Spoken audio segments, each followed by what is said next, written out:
ఎంత ఆరాధన చేస్తే అంత ఆశీర్వాదం అని కొత్త స్టైల్ ఇప్పుడు. దానికి తోడు ఇవి వచ్చాయి కొత్తగా. నా గొంతును కూడా మార్చి చెప్తాయన్నమాట. ఇప్పుడు చాలామంది సింగర్స్ పాడుతున్నారు కదా, మన పాస్టర్ల అమ్మాయిలు, పెద్ద పెద్దవాళ్ళ అమ్మాయిలు అబ్బాయిలు పాడుతున్నారు కదా, ఎల్బీ స్టేడియంలో కూడా పాడుతున్నారు కదా. ఇది మార్చేస్తుంది అనమాట గొంతుని. మన ఎవరు అడుగుతున్నారు నన్ను, ఇలాంటి మైక్ ఒకటి ఉంటే బాగుండు, నేను పాటలు పాడచ్చు దేవుడి కోసం అని. నువ్వు మనుషుల కోసం పాడేటట్టయితే గొంతు మార్చే మైకులు కొనుక్కో.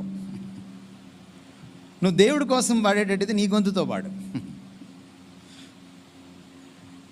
ఇది ఎక్కువ అయిపోయింది ఈ మధ్య, అంటే సౌండ్తో మెస్మరైజ్ చేయడం. కానీ బైబిల్ ఏం చెప్తుందంటే ఆరాధనకు కూడా చాలా కీలకం ఏమిటంటే, నీవు నాకు చెవులు నిర్మించి ఉన్నావు.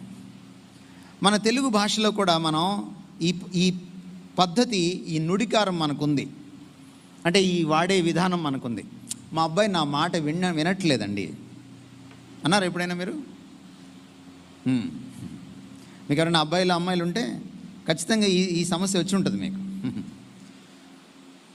ఏంటి మా అబ్బాయి నా మాట వినట్లేదంటే వాడికి చెవుడు వచ్చిందనే?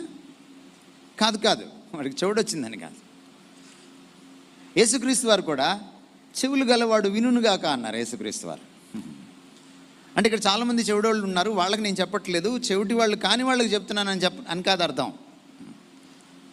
చెవి అంటే వినడం అనేది విధేయతకు తార్కాణం అన్నమాట. వినడం అంటే వినపడ్డం కాదు, ధ్వనికి సంబంధించింది కాదు. అది నేను